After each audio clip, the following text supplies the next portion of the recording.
Okay po. Okay, so may I ask Sir Juber Gio Igiron to lead the prayer? Good day po, Doc. Sige po, let us pray po. Tayo po ay manalangin. Mapagmahal at makapangyarihan po naming Panginoon, tubos po ang aming pasasalamat sa gabi ito sapagkat kami po ay inyong muling tinipon upang kami po ay makapag-aral.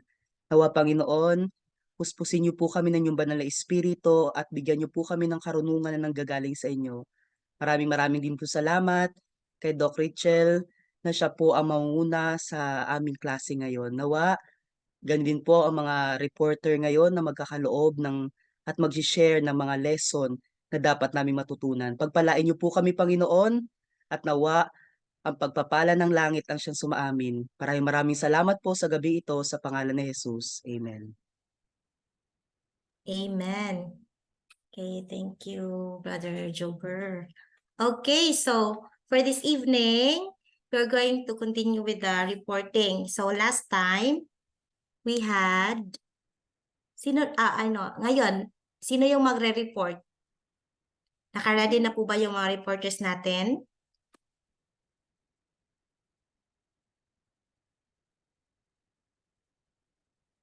Hello?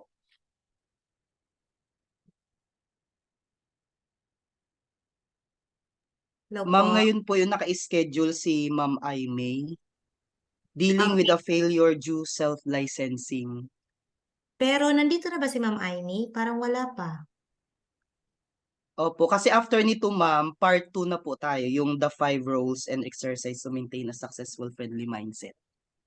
After po Okay. ng topic niya ni Ma'am Okay. Aimee. Anong chapter yung ka Ma'am Aimee po? Ma'am, chapter 8 po ng part 1. Okay. Opo, kasi po last time po si Ma'am Minel po yata, Okay. dealing with a failure due impatience. Thank you, Doc. Okay, thank you po for your update. So, wala si Ma'am Aimee. Sino po yung meron pa bang chapter 9 doon?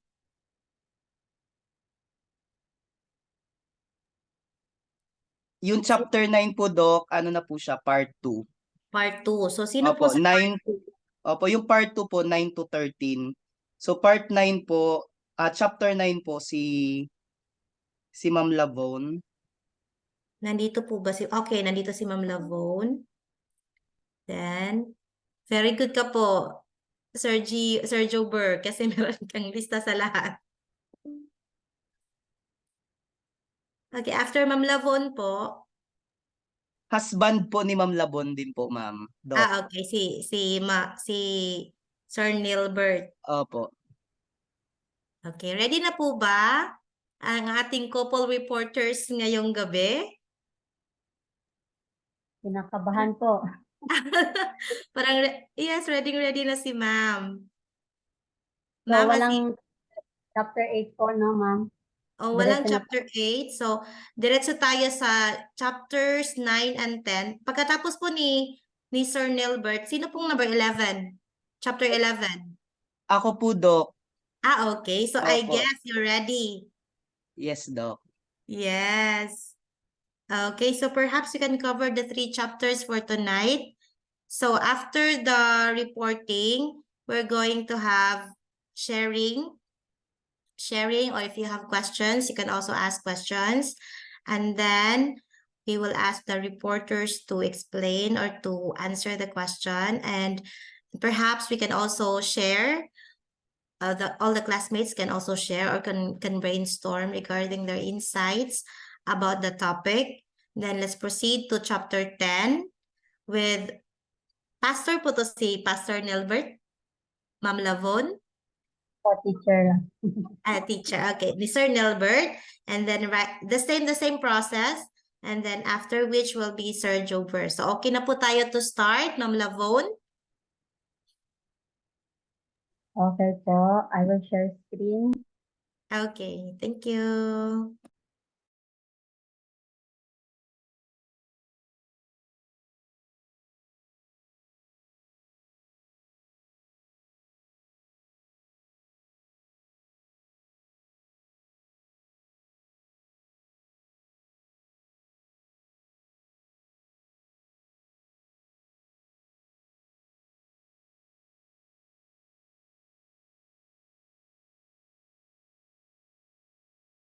Can you see my screen po? Yes po, ma'am. Okay, thank you po.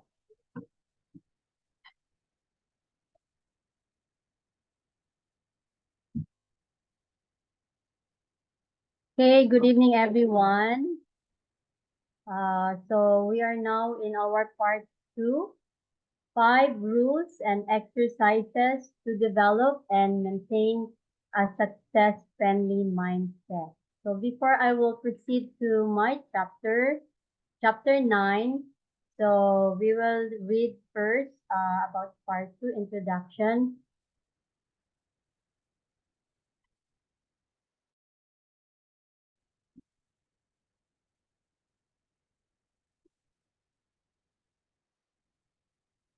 So according to our author, he said that in 2016, I decided to end 2016 with one more uncomfortable challenge. Yung challenge niya is a 3-day water fast.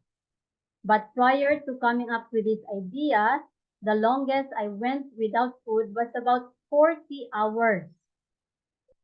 So if you say 40 hours, that's approximately 1.67 days.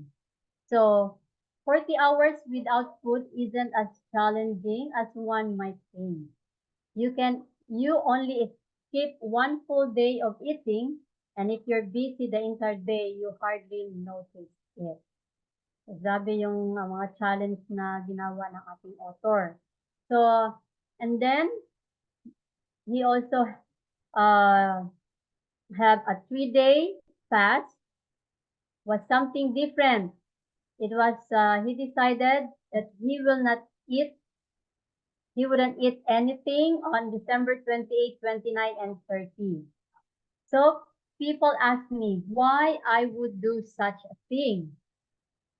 What's the point of willingly experiencing such discomfort?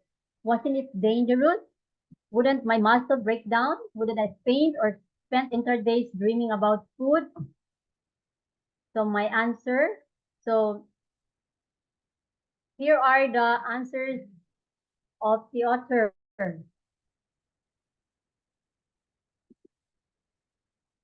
Sabi niya dito, if you want to grow as a person, you need to challenge yourself. For me, mga kapatid, one meal, ma-miss ko, parang ano na, I was trembling, yung nag-ano na ako, so gutom na talaga. So, no, pero yung author, so sabi nga niya, if you want to grow as a person, you need to challenge yourself. Ano pang sinabi niya?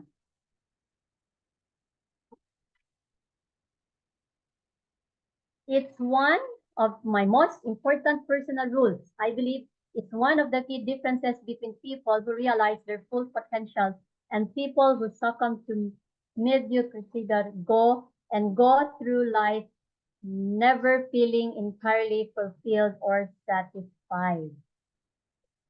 Sabi niya, yes, I may suffer because of my experiment, but there's meaning in this suffering. I grow as a person and learn new lessons. So in the end, yung fasting challenge niya turned out to be a non-event. It wasn't that much harder to go without food for 3 days as it is to go without food for 40 hours. Still, it was an interesting lesson and a new challenge I could add to my ever-growing collection of weird experiments. Sabi niya, now I know that if I ever forced to go without food for 3 days, I wouldn't suffer much. So in this part of the book, each chapter, the author said, we'll discuss a different rule to help us develop a success-friendly mindset. So, and then he said here, please note that all these rules are based on my personal experience and worldview. I don't claim to know all the answers, so please treat my suggestion as what they are, suggestions.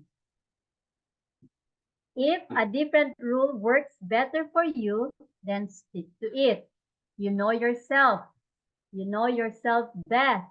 What's more important than following my exact rules is to have some success-friendly rules that you follow in your life.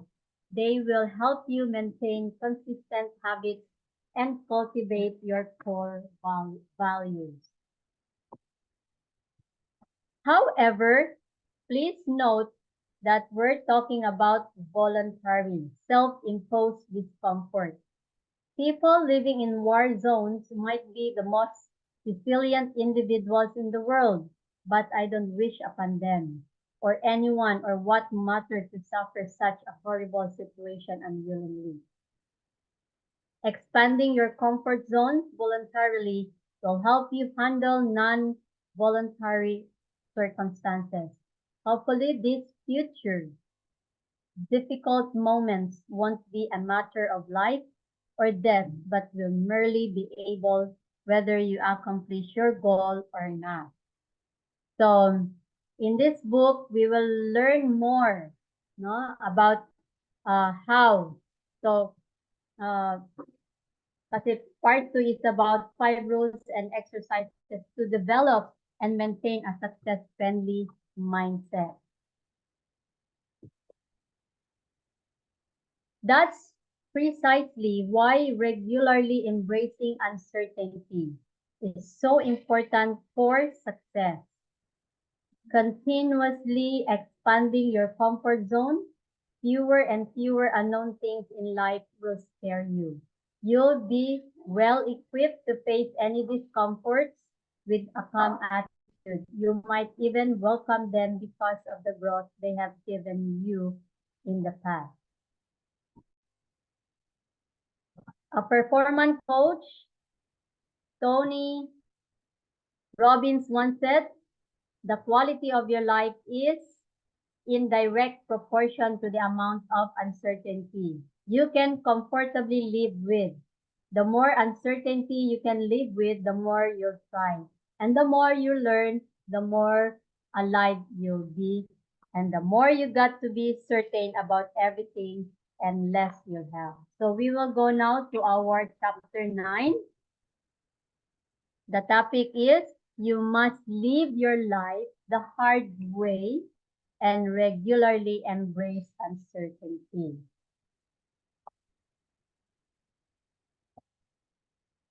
So sabi ng author, at this moment, I'm writing this paragraph.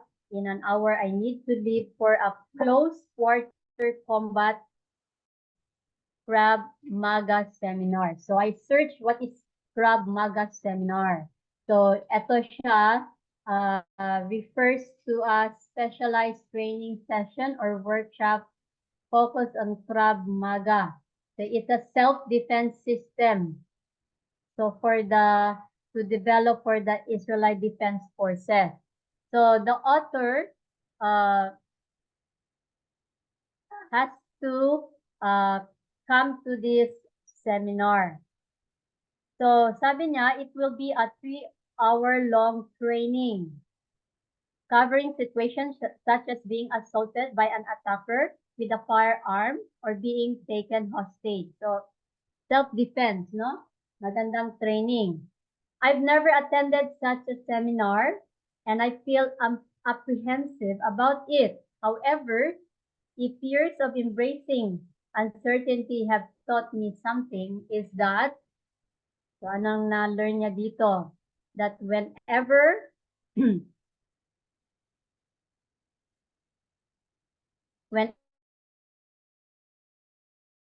you feel uncertain about something, it's most likely going to help you grow. So here, he opened his book, How to Build Self-Defense, Resist Temptations, and Reach Your Long-Term Goals with a prologue title, Life is Easy When You Live It the Hard Way. Tama ba? Life is easy when you live it the hard way. Parang sabi mo, easy na? Di ba? The words come from Kekis Kredos. Ito yung book, no?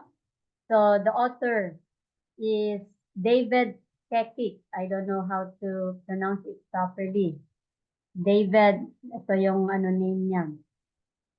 So, ito yung book niya, 100 Rules Developed by Longevity Scientist na si David.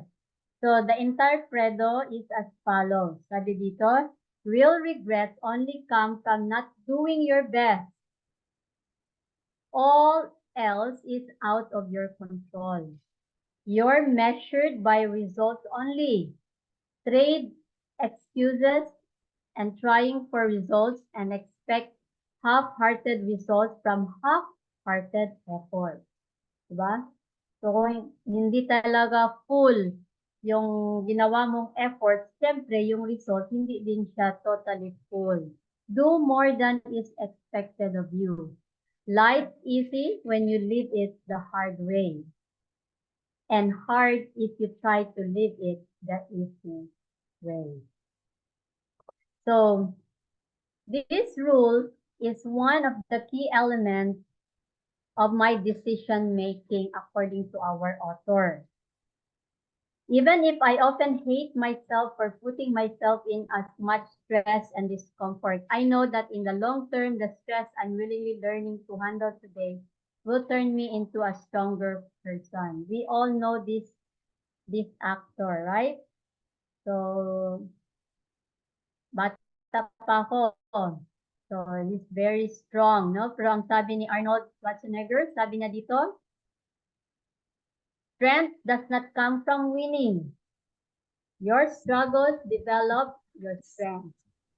When you go through hardship and decide not to surrender, that is strength. So, kaya nga yung ibang mga runners, mga athletes, sige lang, go on. That is strength, no? Survival. Strength.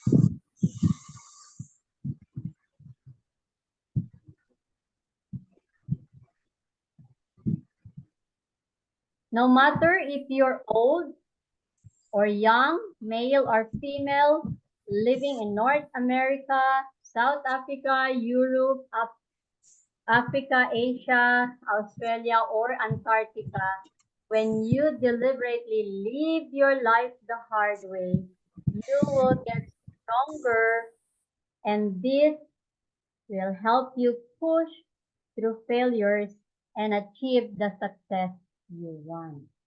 So that's the encouragement for us today. So we have here exercises, exercise number 7, living life the hard way. Sabi dito,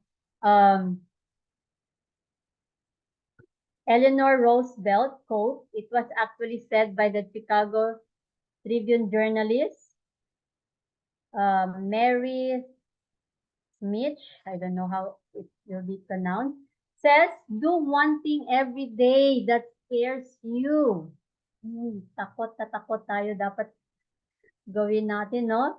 But inad to ng author, sabi niya, do one thing every day that what makes you uncomfortable. Meron ba tayo na ayoko gawin yan, no? Ayoko gawin yan kasi hindi ako comfortable diyan. So, yun pala, no? Do something. Ang dito, every day. So, dapat every day may isa tayong gagawin na yung scares you, yung takot ka na gawin or yung hindi ka comfortable na gawin. So, gawin natin. It's a great piece of advice. It's not slightly unrealistic. That's because sabi dito, you have a life to live and obviously you won't have time, energy, or means of doing something that scares you or makes you uncomfortable. So when yung nasa na tayo, 80s, 90s, 100, sabi natin, sayang no, hindi ko ginawa siya noon yan. Etong mga ganito, mga mahirap, no? So right now, I'm on my 40s.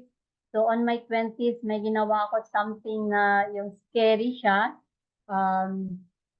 I forgot that name na yung sasakay ka and then na parang roller coaster pero mas ano siya. So sabi ko in my 40s hindi ko na siya magagawa. I'm scared but I'm happy I tried it when on my 20s. So however, no matter how busy you are, you can probably turn it into a weekly exercise. At the beginning of each week, come up with at least one thing that scares you or makes you uncomfortable and do it during the week. So maybe,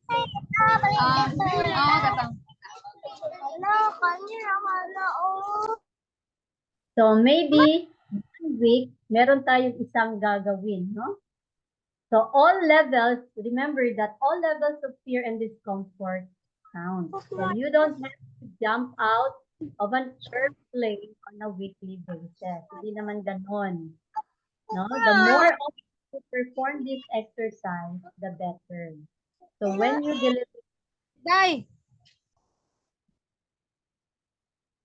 you deliberately make your life harder, it becomes easier. So the author dito sabi, for example, at the time of writing this book, yesterday I sent out a sales message. I was slightly afraid to send out. So 2 days ago, I had a climbing workout, and those, as much as I love them, always produce some fear or discomfort. 3 days before that, I attended the Close Quarters Combat Krav Maga seminar. So grabe yung author, no? Marami siyang ginawa. So in a year, 100 scary situations yung na-engage ng ating author. I'm aware that this might sound like hell if you love to stay comfortable, but just imagine how extremely comfortable I feel coming back home from another crazy adventure. So, the next time you feel uncertain or afraid of something, tell yourself you need to do it precisely because you're afraid. There's no shame or failure in feeling fear or uncertainty. Sometimes ayaw natin, kakahiya yan, no? Pag hindi ko siya nakuha na, nakakahiya talaga. It's only when you decide against doing something out of fear that you suffer a great loss. A loss of a powerful learning opportunity. So, wala to dito sa libro, sa book. I'm sorry. It's not included in the book, but I will give an example of this. If you can see this one, no, yung mga maraming mga vloggers or YouTubers ngayon ang gumagawa ng mga challenge, no? Para maano yung nila, fear. Oh. So ito si Mr. Beast. I watched this one before pa this book I watched it already 2 months ago, yung challenge na underground, 7 days na sa talaga siya underground. So maraming people no nag-challenge sila. So one of that also I want to share with you my experience also this one. Glass walk sky. So when you look down, parang okay lang. But when you're on top already, shaking talaga at first. But praise God, no? Na-overcome ko yung fear ko. Yung challenge. So obviously, this is not about being stupid and doing things that can potentially harm you or kill you. Hindi yung ganon ang gagawin natin. Granted, there's often some risk, but that's why you need to make a calculated decision. So dapat ito bang gagawin ko na to overcome my fear, safe ba sa akin? Is it okay? So as scary as it looks, there's a very little risk of skydiving in tandem with an experienced skydiver. So, challenge, no? Sinong gustong mag-skydiving? So, sabi ng author, when I climb a difficult route, I'll keep pushing despite my fear, as long as I know that a potential fall is likely to be safe. Sabi niya din dito, if I'm about to climb into a so-called no-fall zone, wherein a fall can have disastrous consequences due to sparse protection or a certain feature of a rock, I make a calculated decision based on how I feel about the chances of success and the risk of falling down. So this is not a time of mindlessness follow. I'm afraid, so I need to do it. Hindi din ganyan, no? Minsan, pag takot ka, baka when you're on that challenge na heart attack kasi, no? So hindi siya ganyan. I'm afraid I need to do it approach. Hindi ganyan. Keep in mind, whenever you find yourself in such situation, this book is presented, Failure to Success, solely for, ano siya, motivational and informational purposes.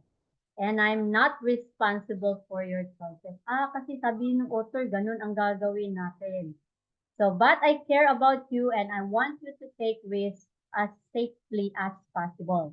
So, here are some suggestions, safe or relatively safe risks you can play with to embrace more uncertainty in your life include, so sabi dito, any type of extreme sport or activity done with or supervised by an experienced professional.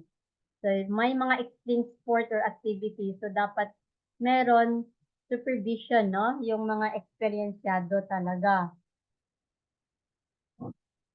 What else? Approaching that attractive man or woman. Sabi ko, isa pala to, mahirap pala, no? Isa pala to sa mga to embrace uncertainty, to approach an attractive man or woman. Sabi ko, so when I just, paano? Siguro, syempre, example, kung ano, crush mo at gusto mo siya, di ba? With ano yan siya, yung facing fear din yan. So sabi nito, there's virtually no physical risk here unless you have the bad luck of running into a jealous boyfriend or girlfriend now. But it comes with a level of fear that can paralyze you even more than extreme sport. Tama ba? There's a saying in Tagalog, I don't know how to say it na, yung sa Bisaya pa, bugnaw simod, kundi maka-attract daw. So, next, what's the other one? Oh, public speaking. So, right now, mga kapatid, ito yung challenge ko na I need to face. Another type of an activity that comes with pretty much zero physical risk. Hindi lang siya physical but inner, no? You cannot fall. It's in stage. Oh, so pwede din. You can fall off the stage if you're not careful. Pwede din siya. But still generates incredible amounts of fear and anxiety. And consequently, a lot of learning opportunities. Dito sa amin sa church namin, mga kapatiran, we are only 13 members. But all of the members, we are all officers because we're encouraging them, no? And all of us are involved in the program. So especially in the divine, speaking, maging speaker sa divine worship. So lahat, when first nag-open yung center namin, all of us say, no, dapat doon lang yung matatanda lang or experiencado. But my mom insisted that all of us should try. Sa Bisaya pa, ganito, walay balibaray, pero walay pugsanay. How is that to say in Tagalog? walay balibaray, pero walay pugsanay. So, kaya na-train din kami sa church namin na lahat. So, at the end, we have testimonial. So, yun, lahat sila nagsabi, no, we will not try pala. So, hindi. So, ngayon, all of us can have the message during the divine kasi I'm doing the program. So, lahat talaga yan, mag-speaker, mag-lesson discussion, mag-promotional. So, isa din yan, no? So, when I said that when you go home, di ba? So, you can also share, hindi na matatakot. So, because sabi na sa church doon sa amin sa Pinas, nag-uupo lang ako, I'm just there sitting down or opening prayer, ganito lang. So, encourage namin lahat, no? So, and then traveling to an exotic place. As long as you do due diligence and avoid places that are indeed unsafe, traveling poses virtually no danger while it exposes you to character shaping discomfort.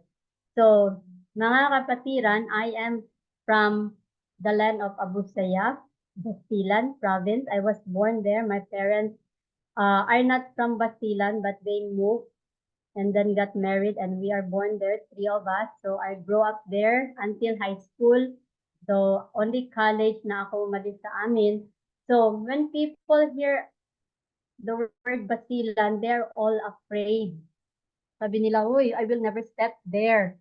So when I work already in Molave province, in Zamboanga del Norte, yeah. So I worked there.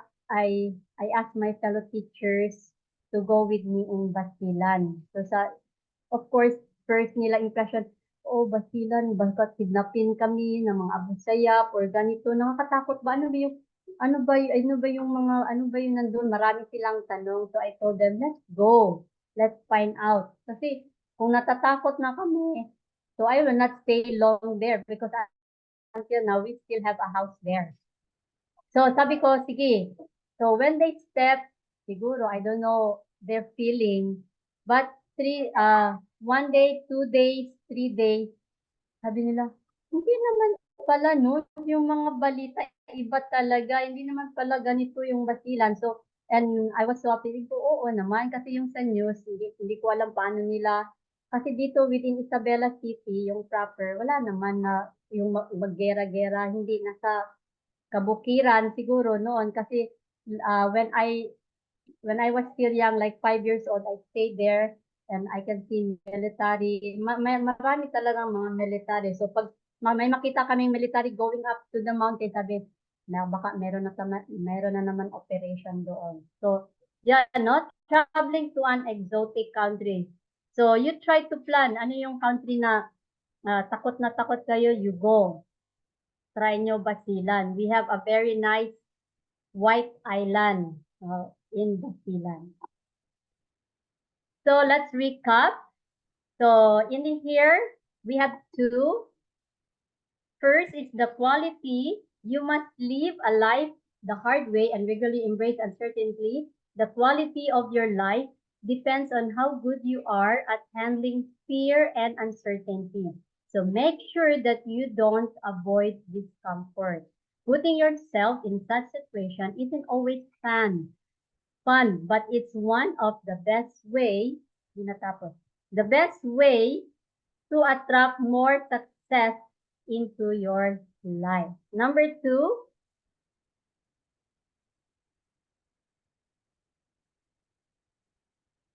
ayaw mag-play. Anyway, number 2, try to engage in uncomfortable or scary situation at least once a week. This will help you toughen up and prepare you to handle any unforeseen difficulties in a calm manner. So that is our chapter 9. You must live the life the hard way. Thank you and good evening, everyone.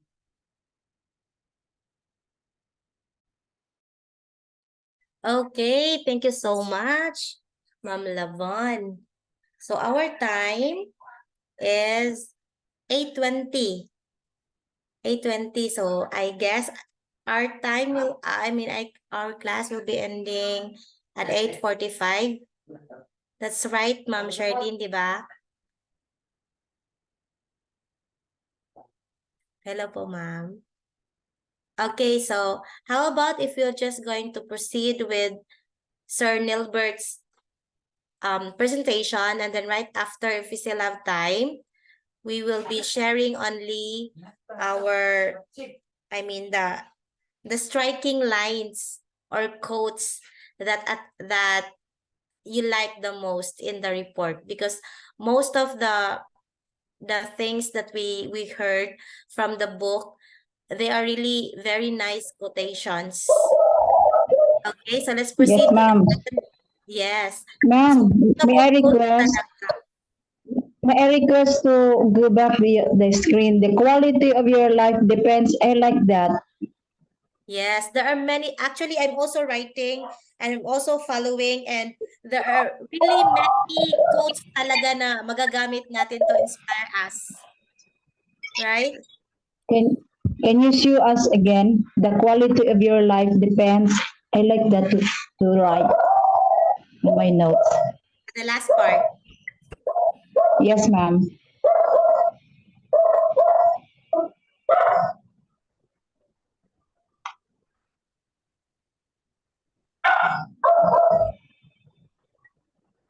Ma'am Lavon.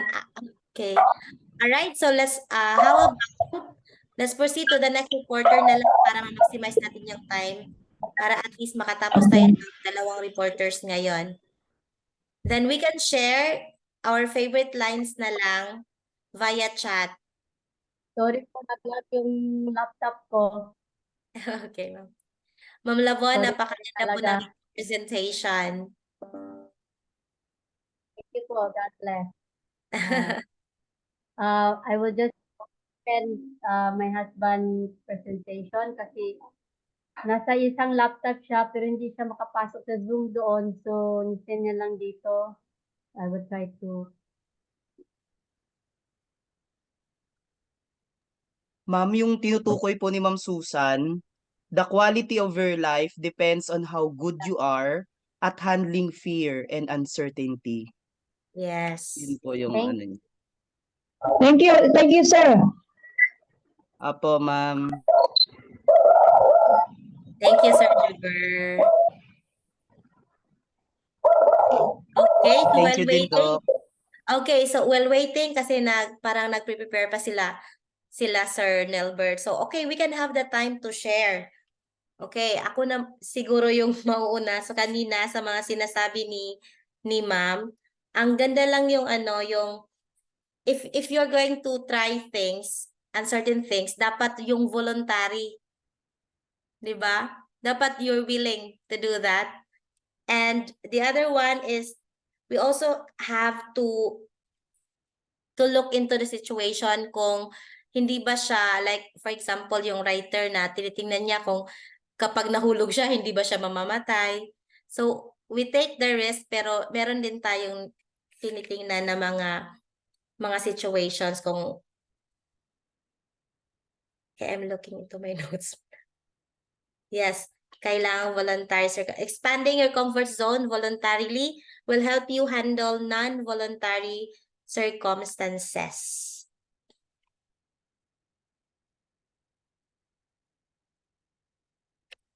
Okay, so how about anyone to share yung mga gusto nyong lines doon sa presentation ni Ma'am Lavone?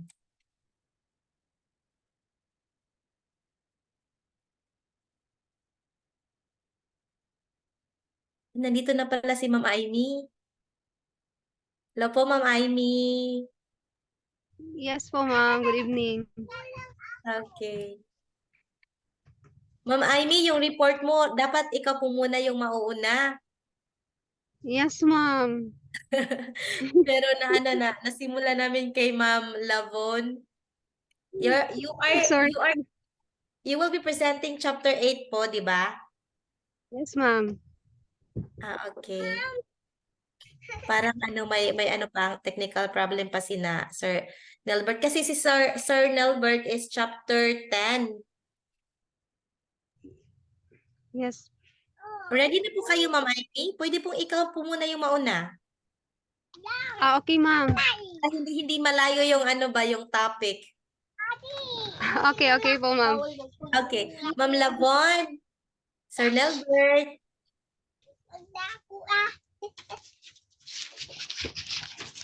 Hello po, Sir Nelbert. Okay lang ba sa inyo na unahin na muna natin si Ma'am Amy kasi nandito na siya? Sige po. Kasi Pasensya na po. problema yung Okay, Hindi so mag hindi mag-play? Hindi ma-share screen? okay. nasa isang laptop kasi niya save yung piece. Nandito na po. Pero if okay lang si ma'am, Siya lang muna. Sunod Okay na lang lang. ako. Okay, okay. Yes, sir, kasi siya naman po yung chapter 8 para hindi malayo yung topic na sige itatakal po. natin. Okay lang Sige po. po. Sige, thank you po. Sige, go ahead, Ma'am Amy Lariata. Thank you so much, Ma'am Lavon. Okay po, ma'am. Ma'am, ang mag-share po ng PowerPoint presentation ko si Engineer Celeste po. Kasi wala Sige akong po. laptop. Okay po. Engineer. Saan si engineer? Ito pa si engineer. Okay. Yes, engineer.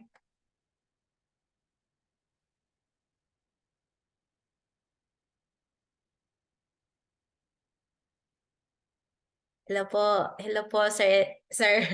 Hello po, Doc Romeo.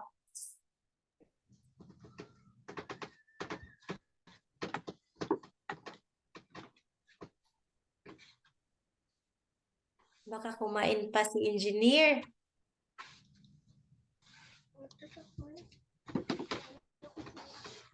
Ma'am, pwede ba yung cellphone? Cellphone ko na lang?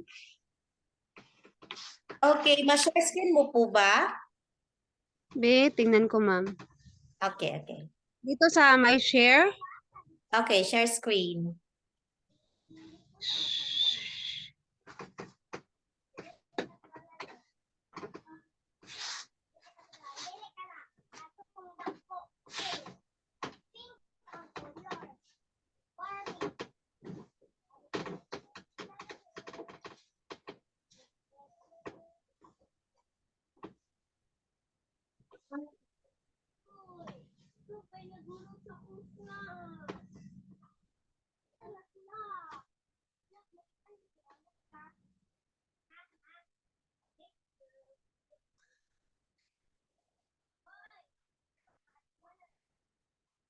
Ma'am, sorry ma'am, hindi ko alam paano, ma'am.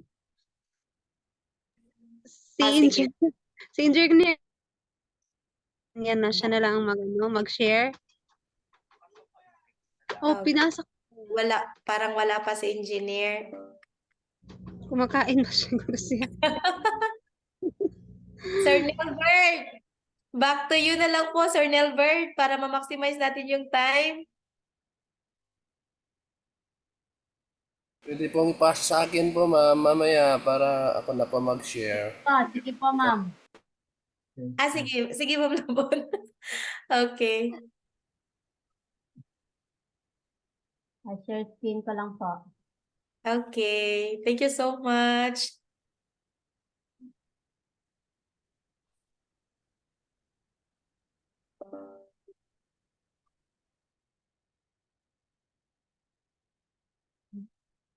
Okay. Good evening po sa lahat. Evening. So, ang topic na isako natin ngayong gabi is about chapter 10 na po. You must show the middle finger to your ego. So, ano ba yung meaning ng excuse me, marinig po ba niyo ako? Okay po ba yan? Makita niyo ba? Yes, yes po. Okay. Napaka-interesting ng title po. So, nung nakuha ko to na topic, sabi ko, ano ba to na topic? So, it's a metaphoric, you must show the middle finger to your ego. So, let's dig deeper about this chapter. So, showing the middle finger to your ego is a metaphorical expression suggesting the act of rejecting or transcending one's own ego. So the ego in physiological terms represents the part of the mind that mediates between the conscious and unconscious and is responsible for the sense of self. However, it can also be associated with negative traits such as selfishness, pride, and arrogance. So ito pala ay isang metaphoric na nagsasabi na about sa ego ng isang tao. So ang negative traits pala sa ego is selfishness, pride, and arrogance. So sa mga institution, meron talagang makamit ka talaga ng mga ganito na may ego. So paano ba natin i-tackle or i-handle? So by showing the middle finger to your ego, one is essential being advised to let go of egotistical tendencies, arrogance, and self-centeredness. So, may ibang tao na arrogante, salita, tapos self-centeredness. Dapat ako dyan. Dapat ako ang nasa harap or ako ang nandyan. Bakit nila ako hindi pinapunta dyan? Ako ang nag-donate ng dito, ganyan, ganyan. Dapat ako ang maraming salita or may isang ako ang may power. So ito yung mga negative about sa ego. It's about humbling oneself, acknowledging one's ego might be getting in the way of personal growth, relationships, or self-awareness, or actively working to overcome it. So, sa relationship as a husband and wife, kung ang ego nyo ay parang mataas talaga, walang magpakumbaba, it's very difficult. So, dapat talaga, ang ego, dapat meron talagang understanding. So, para sa, or self-awareness. So, we need to overcome this ego, the negative traits of ego. So, it's a call to prioritize humility and empathy. So, Jesus Christ, when he was here on earth, he practiced humility. Yung nagkuhan nga sa yung doon sa bahay, hinugasan niya yung mga paa ng kaniyang mga disciple. So it's a symbol of humility, empathy, and understanding over self-importance and pride. So ito yun ang magandang ginawa ng ating Panginoon when he was here on earth. So let's continue. So we've already discussed that people go to great lengths to avoid suffering a blow to their ego. So yung mga tao, they did many things themselves so that they will avoid suffering. They accumulate money, fame, or doctorate or something like that. So that parang tingin ng mga tao nila, maganda na sila sa community. Kasi pag meron ka nang nakadugtong sa pangalan mo, parang pride mo or na kuan ka talaga, successful, or meron kang sasakyan, maganda, sports car or bahay, mga lupain. So, meron kang makita nila na, oh, ito talaga successful. So, I say, screw that. Ito yung ego. Show the middle finger to your ego and don't be afraid to look ridiculous in front of others. So, during the close quarters combat seminar, we practice escaping from, ito yung sinabi ng author, escaping from zip ties by performing a rapid downward motion. So, ito yung zip ties, ilagay sa kamay, kung paano mawala. So, may, To my surprise, I succeeded on my first try. But when I failed every single time after that, flailing my arms like a crazy chicken. To the great joy of my sparring partner, we exploded with laughter after each of my failures. So nakakatawa dito ang action niya. So nagtawa, yawanan siya kanyang partner, a sparring partner. Fortunately, I had trained myself a long time ago not to care about such situation. So yung iba pag tinatawanan ka, panaiinis na. Kasi bakit ka tawa-tawa dyan? Seryoso na ako. So sabi ng author dito, na-train niya himself long time ago to not care about such situation. I rarely, if ever, feel self-conscious when I fall on my butt or do something stupid. I'm a newbie, so it's obvious I'm going to fail and look ridiculous. So yung author dito nagsabi na parang ginawa niyang positive ang nangyari sa mga fall na natumba siya. Parang sabi niya sa sarili niya, baguhan lang ako. So meron talagang ma-fail talaga. So meron siyang mind conditioning ba sa kanyang isip na positive sa kanyang isip na kasi yung iba afraid na ma-fail. Sabi ng iba, may example ako na yung some of the English teachers, if they preach, they will have the copy, they will read it because they afraid to commit grammatical error or something like that because they are English teacher. So sabi dito, don't be afraid kung may failure ka, mag-fail. Because, sorry kung makuhan dito. Sabi ni Winston Churchill, success is not final. Failure is not fatal. It is the courage to continue that counts. So, kung mag-fail man tayo, may ginagawa tayo, continue lang because you learn something from your failure. Yung mga si Wright brother, gumawa ng airplane, maraming sila na fail, nahulog, na disgrasya. Pero they did not lost hope. They continue, they pursue their dreams. So that's why failure is not final.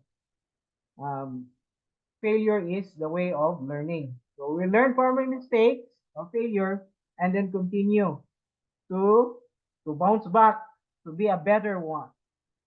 So not trying your best merely because you don't want to look stupid in front of other people is what I consider truly stupid. So mag-stop ka na kasi pagkatawa naman to mga tao, nahiya na ako. Hindi man ako magaling. Adhering to this principle means that you don't feel guilty or inferior because you can't yet do something. So sabi ni parang maliit ako, ayaw ko na, kasi ito lang yung natapos ko niya, wala akong natapos, something like that. And then parang inferior ka sa sarili mo. I cannot do this. Binigyan ka ng tawag nito, position. Tapos parang ang inferior. Ay, meron ng iba dyan, mas magaling pa sa akin. So hindi pala yung ating gawin ng ganyan. Dapat we need to have di tayo parang ganyan pa mag-isip. As we've already discussed, failure is necessary in order to learn. The ones who care about your progress and not about their image are the ones who learn the most quickly. So, yun pala yung mga maganda, no? The ones who care about their progress is not about their image. So, inisip niya yung mga kamalian o nangyayari. It's about the progress. Hindi na, yung mga Chinese nga, nagnegosyo, kahit paunti-unti ang income, basta continuous, go lang ng go. So, katayo yung mga Pilipino, parang nagwan lang, mga 10 lang, 10 pesos lang ang income sa business, parang nawala na sa parang na-fail naman na yung negosyo ko. Pero nakita natin yung mga Chinese, they are the one na successful sa negosyo. Magaling sila because they mag-fail sila kahit kaunti-unti lang, they still continue. Tinitingnan nila yung progress kahit maliit lang. So, in my climbing gym, sabi ng author, I sometimes see new climbers who are so protective of their ego that the moment they fall off the rope, they look around, obviously embarrassed. So pag na-feel na sila sa pag-climb, kita nila, tingnan nila mga tao kung mayroon ba. And then worried that somebody saw them fall. Then they give up and move on to climb something easier. So, mga kapatid, hindi tayo mahiya kung ma-fail tayo. Never give up, be positive. And kasi may ego tayo na ayaw kong mapahiya sa mga memeng tao. Pero dapat pala kung mangyari yan sa'yo, be positive. Huwag mong dibdibin talaga. Just cheer up. Huwag kang ma-lose ng hope.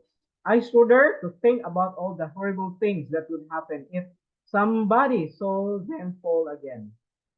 Can't have that. Their egos are more important than learning, right?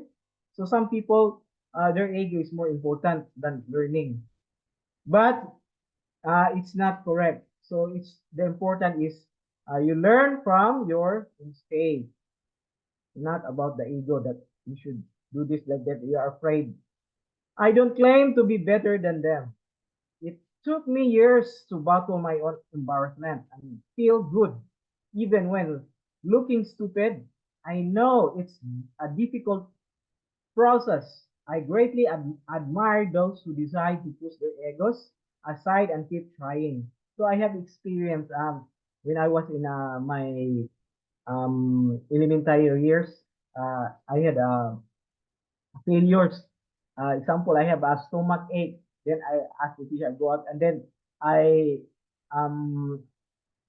fart, and then many people, my classmates heard when I was going out. So I was so embarrassed at that moment that until I was in high school, they keep on teasing at me about what had happened. So for me, I learned to be positive about what had happened. So if I keep on thinking about my embarrassment, I will not grow. So just keep on moving on and continue life. So I don't claim to be a better them. It took me years to battle my embarrassment, even looking stupid. So it's difficult process. I greatly admire those who decide to push their egos and aside there, keep trying. So keep trying and pushing, because if you stop, may sasabihin nga, quitter never win. So push lang ng push. Exercise number 8. So ito yung try again. So what is try again? A tendency to protect your ego by avoiding looking silly when you are learning something new. Expose yourself as many such situations as you can and simply try again instead of worrying about what others think of you. For example, na embarrassed ka, dapat you need to stop worrying about others think about sa you. So just keep doing your best and do not do the mistakes. Learn from your mistakes. So, and simply try again. So try to catch yourself each time you've worried that you look stupid and shift your attention back to the task you're trying to master. So, repeat lang ang master. Noon nag-worry ako sa nag-schooling pa ako sa Mountain View College na um napahirap naman yung mga pag-aaral. Paano na kaya kung nag-work na ako? So pag work ko na, mas easy pala kaysa mag schooling because yung trabaho mo pabalik na balik. Ang parehas lang ba? Pagka umaga, yun din ang trabaho mo. Dapat na-memorize mo. So same with our failures. So kung namali man tayo ngayon, next time you learn from it. So expose yourselves as many such situation. So try again instead of worrying. Try catch yourself each time you're worried and you look stupid. Let me assure you that nobody cares about your failures as much as you think. Kasi nag-iisip ka na, marami na akong nagawang mali. Tapos yung mga tao, ano kaya ang sasabihin? When you're worried about others laughing at your clumsy attempts, they're often equally worried that they look silly in your eyes. Okay, next. Don't take yourself so seriously. So, dapat relax lang. Don't be serious. May problema ka ngayon. Parang hindi ka na, sabi nga ni Pastor Serrano, kung may problema ka, dapat matulog ka. Kasi, kung hindi ka matulog, lalo ka na magkasakit or hindi mo na ma-solve yung problema mo. So, matulog ka na maigi. Pero kung may, mostly sa mga babae, mag-worry talaga. Ang mga husband yun yung ang hindi nag-worry. So, tama ba? Okay. The more serious you take yourself, the more difficult life will get for you. So, protecting your ego will not only make you less likely to try again after a failure, it will also bring unnecessary frustration. So, a couple of days ago, when learning a basic Russian, I made an embarrassing mistake during a class with my teacher. So, mali siguro ang pagbigkas niya. So, may embarrassing. Dwelling in it would only cause me unnecessary suffering and possibly affect my learning speed. So, laughing at how embarrassing it was, and even sharing the story with other people and making them laugh at my expense helped me quickly forget about it and move on. So, same here in Thailand. Mahirap yung language nila. Limang mga intonation. Pag hindi mo nabigkas yan, iba ang meaning. So, nung first school ko, mali ang nabigkas ko, pinagtawanan nila ako kasi mali. So, hindi ko ni feel bad about what I did, but I learned from that mistake. So, whenever you feel embarrassed about a failure, try to find something funny in it. So, laughing it off will help you progress it more quickly than if you were to waste time worrying about your image or constantly picturing the situation in your head and reliving the embarrassment over and over again. So, may mga embarrassment talaga, hindi natin makuan talaga, meron talaga yan, mga ganyan. So, magkuan ka na lang, mag-think ka lang mga funny things. Yung mga embarrassment ko, pag nandun ako sa toilet o naliligo, iniisip ko, natatawa na lang ako. So, keep it positive. Huwag mo nang i-serious, i-deep talaga. Kasi wala na, nangyari na.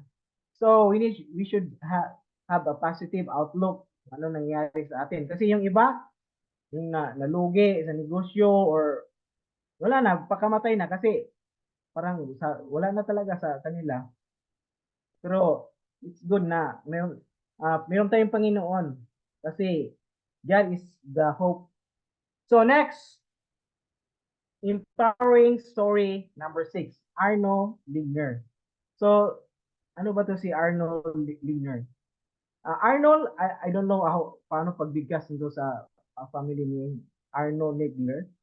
Arno Ligner established himself as a bold rock climber. So rock climber siya sa mga sa mga bukid or mga bato, maakyat. Who put up with scary and dangerous routes. Doon siya sa yung mga steep na mga bato na inaakyat niya. So, recognizing fueled his sense of superiority. Recognition fueled his sense of superiority.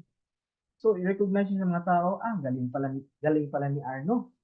So, na-fuels his sense of superiority. Superior siya sa lahat. Kasi nakikita niya na superior, kasi ang mga tao, recognition. Kasi pag ang mga tao marami kang recognition, parang feel mo na superior o ganyan ba? Sa kanya, iniisip niya.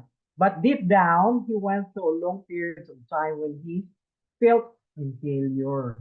So, sa mga kuan pala niya, meron palang mga inferior sa buhay niya before that. As he recalls in his book, The Rock Warrior's Way. So, The Rock Warrior's Way. Mental training for climbers. I was caught in an external value system which forced me to see myself as either better than or worse than others. I compared my externals to the externals of others. Coaching weak schemes why I was more or less valuable than someone else. So, si Arnold, parang gino-compare niya yung ibang mga tao sa kanya, mga external na mga na sa buhay. Parang compare niya, parang inferior siya. Mga kapatid, di pala maganda na mag-compare tayo sa iba. Yung mga, magaling ito siya, parang marami siyang magandang bahay, may sasakyan. Kasi meron tayong mga timeline. Yung mga, si Kwan nga, yung nag-invent sa KFC, Kentucky Fried Chicken, Sanders, ang tanda na niya, mga 60 plus na siya, nag-successful ang kanyang business. So, hindi tayo mawala ng pag-asa. Push lang ng push. Kasi, time will come, meron tayong mga timeline ng pag-success. But if you stop, paano ka mag-successful? Diba? Sa TV ngayon, mga social media, may mga diwata na siya. Successful siya ngayon kasi post lang siya ng post. Hindi siya nagwan sa mga failures niya. So, he recounts a situation in which he approached a different road in his usual cockiness. However, this time, the road he considered to be within his capabilities defeated him and he took a fall. So, sabi niya, dito, kaya ko to. Itong mahirap na to, kaya ko. Pero anong nangyari, na-fall pala siya. Arno was embarrassed by his failure. So, napahiya siya. Upon seeing some friends scrumming up in their direction, he asked his belayer, do not tell them that he fell. So, si Arno sabi niya, huwag mo pagsabihan na nahulog ako. So, Arno, admitting a failure was equal to being inferior. So, he would rather lie to his friends than admit his defeat. So, tingnan natin yung kang Arno, ayaw niya na makita ng mga tao ang kanyang failure. Kasi yung failure na is, kung makita ng iba is inferior siya kung makita ng ibang tao. Yung World War II, yung mga Japanese, pag nakuha na sila, ayaw nila na madakip na buhay, pakamatay agad. Kasi parang wala sa kanila yung vocabulary na makuha ng buhay. Magkuhan sila. So, sabi dito, it would take him until age 35 to move beyond the idea that self-worth isn't defined by failure or success.